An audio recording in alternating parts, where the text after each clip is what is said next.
Question है Sophia shape tax administration पे, Picasso और सोफिया, ये दो क्वेश्चन जिसको आते हैं ना इंडिविजुअल का, मोस्टली काफी हद तक टैक्स एडमिनिस्ट्रेशन उसको आता है। पिकासो और सोफी शेप, ये दो क्वेश्चन है। पिकासो मैंने क्लास में करवाया था, सोफी मैंने उस वक्त जब पढ़ा रहा था होमवर्क दिया था पिकासो के बाद, तो आज मैं इसको भी करवा के खत्म करते हैं। आइए पढ़ते हैं। इतना नन्ना मुन्ना क्वेश्चन। सर शेड्यूल बनाना है, शेड्यूल बनाना है, बताना है 1 अप्रैल से लेके 31 मार्च तक क्या क्या होगा। तो आपको डेट्स याद हैं? यस सर, ओके माशाल्लाह। तो देखो भाई, मैं पहले इस पीरियड को लिख लेता हूँ। मार्च 23, अप्रैल 23 से 31 मार्च 24, ये मेरे पास एक लाइन है कि इस पीरियड में जो जो हो रहा है वो बताओ। तो ठीक है भाई, मेरे पास बहुत सारी ड्यू डेट्स होती हैं। क्या होती हैं? बहुत सारी ड्यू डेट्स होती हैं। POA 1 होता है, POA 2 होता है और बैलेंसिंग पेमेंट होती है। आइए डेट्स खाली ऐसे ही लिखवा दो। एक POA की डेट बताओ कोई भी, यानी मेरा ये पीरियड है ना, इस पीरियड में पहले जनवरी आएगी कि जुलाई आएगी? इस पीरियड के हिसाब से देखो, जुलाई आएगी। तो 31 जुलाई को, 31 जुलाई, जुलाई के बाद क्या आएगा? जनवरी। और जनवरी को कितने काम होते हैं? 2 काम होते हैं। जुलाई में POA होता है, जनवरी में POA भी होता है। और एक सवाल आता है बच्चों के जहन में, सर आपने जुलाई पहले क्यों लिखा, आप जनवरी लिखते पहले और फिर जुलाई लिखते। तो मैंने कहा बेटा, जिस तरह से उसने आपको ड्राफ्ट करके दिया है ना कि इस पीरियड का बनाओ, तो इस पीरियड के हिसाब से देखो कि पहले कौन सी डेट आती है। जुलाई में कौन सा POA होता है, 1 के 2? जुलाई में कौन सा POA होता है? 2nd। और जनवरी में 1st। अब कौन से साल का POA, कौन से साल का? ये टैक्स ईयर है 23-24। ये जुलाई में कौन, कहाँ है ये? वो मैं वही वहीं पा रहा हूँ। ये तो मेरे पास 23-24 की रेंज है ना, जो रेंज है वो 23-24 की है, कोई मसला नहीं। लेकिन ये जो जुलाई कौन सी होगी? जुलाई 23 होगी, जनवरी 24 होगी। आपको याद भी होगा, जिनको याद नहीं उनको मैं याद दिलाऊंगा कि ये POA 2 कौन से टैक्स ईयर का होगा? 23-24 का कि पिछले साल का? 22-23 का। और बैलेंसिंग पेमेंट भी किसकी होगी? 22-23 की। और POA 1 किसका होगा? 23-24 का। ठीक है, इसको अगर आसान करूं ना तो आप यूं देखो, इसको यूं देखो, कुछ बच्चों को थोड़ा सा टेंशन हो जाती है। ठीक है, क्या कुछ बच्चों को टेंशन हो जाती है, तो मैं उनको कहता हूं बेटा आप लोग ऐसे नहीं करो, आप यूं करो। 22-23 का POA 1 कब होता है, POA 2 कब होता है, बैलेंसिंग पेमेंट कब होती है, बस ऐसे लिख दो। जो साल आपको गिवन है ना, उससे पिछले वाला साल भी लिखो और जो साल है वो भी लिखो, और उसकी डेट्स खाली आप अपने पास लिख लो, तो आपकी गलती नहीं होगी। सही है? अब देखो कैसे।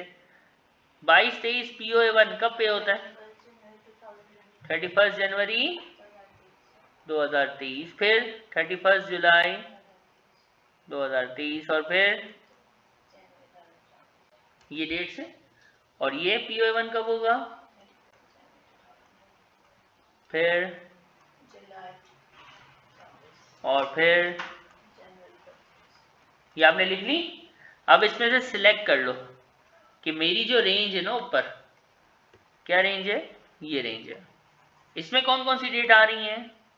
तो इसमें सर एक ये डेट आ रही है, एक और कौन सी डेट, सॉरी मैंने गलत हाईलाइट कर दी, एक ये डेट आ रही है और एक ये डेट आ रही है, ये डेट आ रही है। खत्म।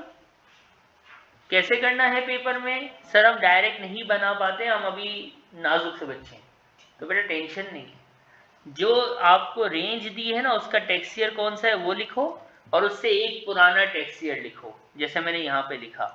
जो ये आपको रेंज दी हुई है ना उसका टेक्स्ट ईयर ये है, और इससे पिछला वाला जरूर लिखो।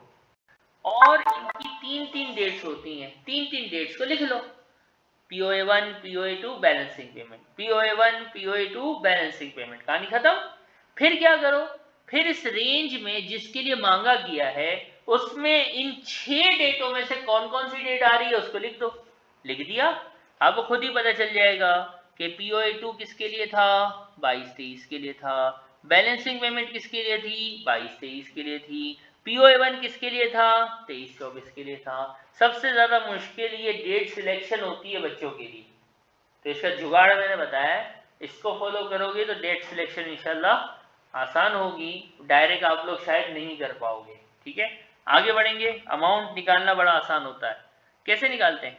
पीओई की अमाउंट किस बेस पे होती है, करंट पे के बैक पे, प्रीवियस पे, लेकिन एक रूल है, रिड्यूस पीओए वाला रूल, ठीक है, कि करंट ईयर में भी डेटा यूज हो सकता है। अब पीओए का फार्मूला क्या था, इनकम।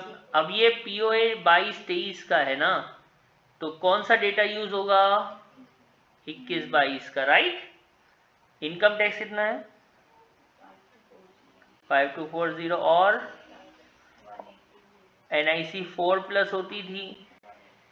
ये फार्मूले सब आपके पास लिखे हुए हैं, कॉपी में देख लेना। और क्या माइनस, और क्या होता था, पेई माइनस होता था। सर पेई नजर, और इसको डिवाइड बाय 2 करते थे या 50% करते थे, तो क्या आएगा, 3530, एक फिगर हो गई। POA1 कौन से साल के लिए है, 23-24। पिछला साल कौन सा हुआ इसके लिए, 22-23 का डेटा उठाओगे, 6100 प्लस NIC 4, पेई नजर आ रहा है, नहीं आ रहा, नहीं आ रहा, चलो अच्छी बात है, 50% कर दो, 4005, वाओ। और आखिरी बैलेंसिंग पेमेंट की वर्किंग। सर बैलेंसिंग पेमेंट जिस साल की होती है उसी साल का डेटा लेते हैं ना, 22-23 का डेटा लेंगे। क्या फार्मूला था बैलेंसिंग का, सर याद नहीं आ रहा, याद आ रहा है, नहीं आ रहा है, कितना, इनकम टैक्स, सही है, बेहतरीन, और क्लास 2 बेहतरीन, क्लास 4 कितनी है, 1910, और चार्जेबल गेन कितना, और माइनस क्या होता था, और क्या माइनस होता था, पेई माइनस होता था, और बोथ POAs, ये मैं S लिखता था। तो 22-23 के POA एक फिगर तो पता है मुझे, तो 3530 एक POA, तो दो कितने हुए, मल्टीप्लाई कर देंगे, आंसर क्या आया, 63। सर ये 4 मार्क मिल गए क्या, हाँ बेटा 4 मार्क मिल गए। कैसे करना है, सवाल स्टार्ट करने में सर हम फंस जाता है। एक सवाल आया मेरे पास, सर ये क्वेश्चन स्टार्ट कैसे करूं ये नहीं पता चलता, तो भाई प्रैक्टिस करो, क्वेश्चन पढ़ो, पीछे से देखो, चीटिंग होती है तो हो जाए, क्यों होती है तो हो जाए, पेपर में नहीं करनी पड़ेगी, अभी थोड़ा सा समझ लो, अभी पढ़ के समझ लो कि अच्छा इसका मतलब ये होता है, ओ ओके, माई इंग्लिश, अपनी इंग्लिश में प्लस कर लो। शेड्यूल जब भी आएगा आपने डायरेक्ट, यानी कोई ऐसा चीता बच्चा भी हो जो जैसे मैंने डायरेक्ट पहले बनाया था वो ऐसे बना ले, लेकिन आप लोगों ने होशियारी नहीं करनी है, बी नॉर्मल बच्चा। जो टैक्स ईयर का पूछा है, जिस रेंज का पूछा है ना उसका टैक्स ईयर है 23-24 के POAs और बैलेंसिंग की डेट लिखी और उससे एक साल पीछे ले गए, उसकी POA और उसकी डेट लिखी, और फिर उन 6 डेट्स में से जो रेंज में फॉल कर रही है उसको क्या किया, कलर किया। यही सेम चीज मैंने पढ़ाई थी क्लास में, पिकासो जब पढ़ाया था तो यही काम किया था, आज दोबारा बोला है, और अब याद रहेगा, क्यों, क्योंकि सर अब तो हम लोग थोड़े से पेपर से 9 दिन दूर हैं, तो अब रिवीजन अब याद नहीं रखेंगे तो फिर कब करेंगे, तो अब याद रहेगा। तो ये हो गया भाई एडमिनिस्ट्रेशन का मेन एलिमेंट। ऑनलाइन वालों कोई है पूछने वाला, कोई भी नहीं है, अच्छे बच्चे हैं सारे, बहुत अच्छे बच्चे हैं, कुछ नहीं पूछते। बी क्या कहता है, state the implications for what, state the implication if Sophia made a claim to reduce the POA to nil without justifying for doing so। क्या मतलब, यानी इसका रिड्यूस पीओए बनता नहीं है। मैंने रिड्यूस पीओए सिखाया था, पिकासो में सॉल्व भी किया था, पर्सनल हमारे हैंडआउट से क्वेश्चन किए थे, जरूर देख के जाना रिड्यूस पीओए को, आज ही देख लेना, और उम्मीद आप लोगों ने पढ़ लिया होगा। रिड्यूस पीओए होता है तो यानी जो रिड्यूस के क्राइटेरिया में फॉल करता है, हमने एक फार्मूला सीखा हुआ है, तो उसको पीओए पिछले साल पे नहीं करंट ईयर की वैल्यूज पे करना होता है। और वो किसको अलाउ है, जिसकी इनकम बढ़ती हुई नहीं गिरती हुई दिखे। याद है, रिड्यूस पीओए किसके लिए होता है, जिसकी इनकम पिछले साल से इस साल गिर जाए, तो फिर पिछले साल की बेस पे नहीं करंट ईयर की बेस पे जो है वो उसको पीओए देना होता है। अब मसला ये है कि इसकी इनकम तो 5240 से बढ़ के 6100 हुई है ना, बढ़ती हुई है ना, तो क्या ये रिड्यूस पीओए में फॉल करती है, नहीं करती। लेकिन 2 मार्क्स के लिए पूछा है कि अगर ये रिड्यूस पीओए में फॉल करवाए खुद को जानबूझ के, मस्ती करे, तो क्या होगा। तो पहले तो हम बताएंगे भाई कि अगर ये 0 करती है तो फिर इस पे क्या होगा, टैक्स पेनल्टी इंपोज होगी। क्या इंपोज होगी, टैक्स पेनल्टी इंपोज होगी, क्योंकि इसको हम फ्रॉडुलेंट या नेग्लिजेंट बिहेवियर कंसीडर करेंगे कि ये फॉल नहीं करती है रिड्यूस में, लेकिन होशियारी करके खुद को किसमें गिरवा रही है, रिड्यूस में। तो बेटा अच्छे बच्चों की तरह पेनल्टी दे दे। एक्सप्लेन करना है, स्टेट करना है, कैलकुलेट नहीं करना है। इसके बाद क्या है, advise the latest date she can file a paper return है। पेपर रिटर्न पेई नहीं पूछा है, पेई या एनआईसी की डेट नहीं पूछी कि 19। पेपर रिटर्न 31 अक्टूबर, इलेक्ट्रॉनिक रिटर्न 31 जनवरी। सही है, 31 अक्टूबर 2000। ये कौन से टैक्स ईयर के लिए पूछ रहा है, हमारे 22-23 के लिए। तो 22-23 के लिए जो डेट याद की है वो है 31 अक्टूबर 2023। इलेक्ट्रॉनिक अगर पूछे तो 31 जनवरी 2024। ठीक है, फिर क्या पूछा है, compliance check. Compliance check, sir compliance check आपके हैंडआउट में लिखा हुआ था कि एचएमआरसी जब भी चाहे हमारे दरवाजे पे आ सकता है, हमें चेक कर सकता है, हमें मॉनिटर कर सकता है, हमसे इनवॉइसेस, हमारे से रिकॉर्ड, हमसे सारी वर्किंग मांग सकता है। लेकिन उसके लिए उसके पास एक टाइम है, कितना,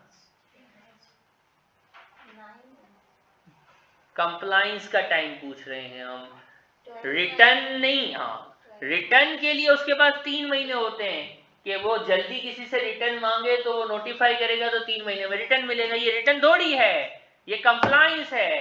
कंप्लायंस के लिए हैंडआउट में भी लिखा था 12 मंथ्स। कितने मंथ्स होते हैं, 12 मंथ्स होते हैं एचएमआरसी के पास। कहां से काउंट होते हैं 12 मंथ्स,